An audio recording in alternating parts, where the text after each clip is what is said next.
Hello दोस्तों, आज हम जानेंगे कि जो स्टील प्लांट में है स्टील कैसे बनता है, यानी कि उनको स्टील बनने के लिए किन किन प्रोसेस से होकर गुजरना पड़ता है। उन सभी प्रोसेस का आज हम लोग डिस्कस करने वाले हैं। तो चलिए दोस्तों, करते हैं वीडियो स्टार्ट। दोस्तों, आप लोग को सभी को पता है कि हमें स्टील प्लांट में क्या बनाना है। स्टील बनाने के लिए हम सबसे पहले हमको क्या चाहिए, आयरन ओर। तो दोस्तों, आयरन ओर हम लोग माइंस से लेके आते हैं, उसको ब्लास्ट फर्नेस में प्रोसेस करते हैं। उसके बाद और क्या क्या होता है हम लोग आपको बताएंगे। उसके पहले बेसिक में जान लेते हैं कि ब्लास्ट फर्नेस को जो चलाने के लिए रिक्वायर्ड जो मटेरियल है वो क्या क्या होना चाहिए, यानी कि हम लोग इनपुट के रूप में ब्लास्ट फर्नेस में क्या डालने वाले हैं। तो दोस्तों, हम लोग इनपुट के रूप में ब्लास्ट फर्नेस में कोक डालने वाले हैं, जो कि कोक 1 बैटरी से आना हुआ रहना चाहिए, यानी कि उनका क्वालिटी बहुत ही अच्छा रहना चाहिए। दूसरा हम लोग डालेंगे पिलेट, जो कि प्लेट रहता है वो बहुत ही आयरन ओर जैसा रहता है, यानी कि हम लोग आयरन ओर को जो फाइन मटेरियल रहता है उनको ग्रेड या पिलेट्स फॉर्म में बना के रखते हैं, उसको क्या बोलते हैं, पिलेट्स। और दूसरा है सिंटर दोस्तों, ये सिंटर दिखाया गया है, ये सिंटर हम लोग ब्लास्ट फर्नेस में यूज़ करते हैं, जो कि हमारा कोक 1 बैटरी है या जो कहीं का भी जो वेस्टेज रहता है वो सभी हम लोग सिंटर में वेस्टेज को फाइंस को इधर एक केक के फॉर्म में बना देते हैं और हम लोग इसको यूज़ करते हैं ब्लास्ट फर्नेस में। और चौथा है दोस्तों, ये है लाइमस्टोन का यूज़ हम लोग फ्लक्स के रूप में करते हैं, जो कि हमारा ब्लास्ट फर्नेस में जो रिएक्शन होता है उनको फ्लक्स जो है वो स्लैग बनाने में मदद करता है। तो चलिए दोस्तों, अभी जानते हैं कि ब्लास्ट फर्नेस के बारे में और इसके बाद में और कौन कौन सा प्रोसेस होता है। जैसा कि दोस्तों आप ऊपर में देख रहे हैं, यहाँ पे है ये आयरन मेकिंग जोन, और ये है स्टील मेकिंग, और ये है कंटिन्यूअस कास्टिंग, और ये है रोलिंग, और ये है मेन प्रोडक्ट, यानी कि हमको जो फाइनल प्रोडक्ट चाहिए वो ये वाला है। तो दोस्तों, हम लोग चलिए स्टार्ट करते हैं स्टील कैसे बनता है। स्टील बनाने के लिए दोस्तों आयरन और पिलेट और लाइमस्टोन, ये सभी को हम लोग क्या करते हैं, ब्लास्ट फर्नेस में चार्ज करते हैं। ब्लास्ट फर्नेस में चार्ज करने के बाद ब्लास्ट फर्नेस से हमें क्या क्या मिलता है, ब्लास्ट फर्नेस से हमें ब्लास्ट फर्नेस गैस मिलेगा, जो कि ऊपर की ओर निकल जाएगा। वो गैस कहीं हम लोग यूज़ कर सकते हैं या नहीं भी यूज़ कर सकते हैं। उसके बाद दोस्तों, ब्लास्ट फर्नेस से जो मोल्टेन मेटल मिलता है, मोल्टेन मेटल को हम लोग कहाँ लेके जाते हैं, BOM बेसिक ऑक्सीजन फर्नेस। और जो स्लैग मिलता है वो स्लैग को हम लोग रिमूव कर लेते हैं। जो स्लैग का रहता है वो उसका डेंसिटी बहुत ही ज़्यादा रहता है, और जो मोल्टेन मेटल का डेंसिटी रहता है मेटल का, उसका डेंसिटी लो रहता है, यानी कि लो नीचे की तरफ रहेगा। तो दोस्तों, ये जो मोल्टेन मेटल हम लोग मिल जाता है, हमें काम है मोल्टेन मेटल का, जो कि स्टील बनाने में बहुत ही उपयोगी रहेगा। तो हम लोग स्टील का बनाने के लिए मोल्टेन मेटल को लेके जाते हैं बेसिक ऑक्सीजन फर्नेस। अगर वो ब्लास्ट फर्नेस से निकला हुआ हॉट मेटल है तो उसको लेके जाते हैं बेसिक ऑक्सीजन फर्नेस।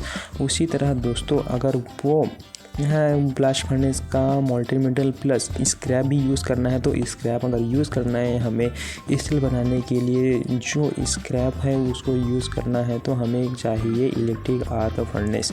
जो दोनों का काम ही यही होता है कि जो मोल्टेन मेटल रहता है उसको हम लोग स्टील में कन्वर्ट करते हैं।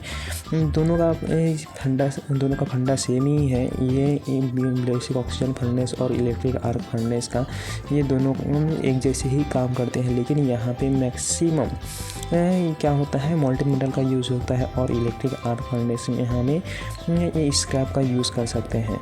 तो दोस्तों, अगर हमें स्क्रैप का यूज़ करना है तो इलेक्ट्रिक आर्क फर्नेस और हॉट मेटल चाहिए तो बेसिक ऑक्सीजन फर्नेस।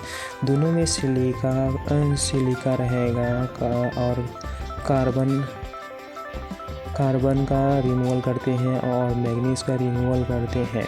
ये जो 3 प्रोसेस है वो कार्बन, सिलिका और मैग्नीज, ये तीनों एसिटिक रिएक्शन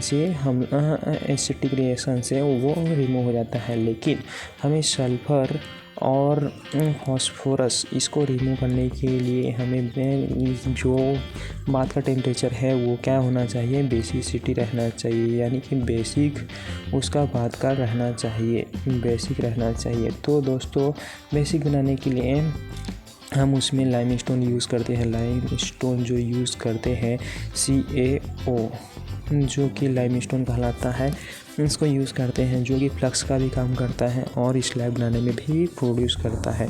तो दोस्तों ये हमारा जो है वो स्टील यहाँ पे बन के रेडी हो गया। जो कि रिफाइनिंग का काम था वो बेसिक ऑक्सीजन फर्नेस और इलेक्ट्रिक आर्क फर्नेस में हो गया। अब ये दोनों जो हॉट मेटल है उसको ले जाते हैं हम लोग टंडिस में, जो कि कंटिन्यूस कास्टिंग में एक टंडिस लगा रहता है जिसमें कंटिन्यूस हम लोग हॉट मेटल को डालते रहते हैं। वहाँ से ये जो टंडिस है, ये जो टंडिस देख रहे हैं, ये टंडिस जो है वो सॉलिडिफाई कर देता है। जो लिक्विड हॉट मेटल रहता है उसको क्या करता है, सॉलिडिफाई करता है। सॉलिडिफाई करने के बाद वो हमें क्या फॉर्म में देता है, या तो वो बिलेट के रूप में देगा, या तो ब्लूम के रूप में देगा, या स्लैब के रूप में। ये 3 प्रोडक्ट बनाएगा कंटिन्यूस कास्टिंग से। और तीसरा कास्टिंग होता है इंगोट कास्टिंग, जो इसमें नहीं दिया गया है। तो दोस्तों हम लोग उसको नहीं देखेंगे अभी। ये 3 तरह की कास्टिंग करके हमें मिलता है फाइनल प्रोडक्ट, बिलेट, ब्लूम और स्लैब। ये बिलेट, ब्लूम, स्लैब को हम लोग रीहीटिंग फर्नेस पर लेके जाते हैं ताकि हमें रोलिंग बराबर कर सके। यहाँ हम आ गए हैं रोलिंग में। रोलिंग बराबर करने के लिए हमें रीहीटिंग फर्नेस में इसको हीट करना पड़ेगा, जो कि 1300 से 1400 सेल्सियस में हीट करते हैं। तो उसको हीट करने के बाद जो RHF रीहीटिंग फर्नेस से हमें मिलता है स्लैब या बिलेट या ब्लू, उसको हम लोग क्या रोलिंग मिल में लेके जाते हैं। रोलिंग में क्या क्या बन सकता है, सेक्शन मिल। सेक्शन मिल में दोस्तों रेल बन सकता है तथा स्टील सीड बन सकता है, बार बन सकता है, वुड। ये किससे बनेगा, बिलेट से बनेगा। तथा दोस्तों रोलिंग मिल में, प्लेट मिल में जो रहता है वहाँ पे स्लैब का यूज़ होता है। ये जो स्लैब है ये यहाँ पे स्लैब प्लेट मिल में यूज़ होगा। तो दोस्तों स्लैब से हम लोग क्या बनाएंगे, प्लेट। बिलेट से क्या बनाएंगे, रॉड, बार और सीट, और है शेप, जो स्ट्रक्चर शेप रहता है वो बना सकते हैं। और ब्लूम से क्या बनाते हैं हम लोग, हॉट स्ट्रिप मिल। जो हॉट स्ट्रिप मिल में रहता है वहाँ पे हम लोग ब्लूम का यूज़ कर सकते हैं और स्लैब का भी यूज़ कर सकते हैं। कोल्ड रोलिंग मिल में भी हम लोग सीट का या ब्लूम का या फिर स्लैब का यूज़ कर सकते हैं, जो कि हमें फाइनल प्रोडक्ट मिल सकता है। सीमलेस स्टील बनाने में, जो सीमलेस स्टील बनाते हैं वहाँ पे ब्लूम का यूज़ किया जाता है।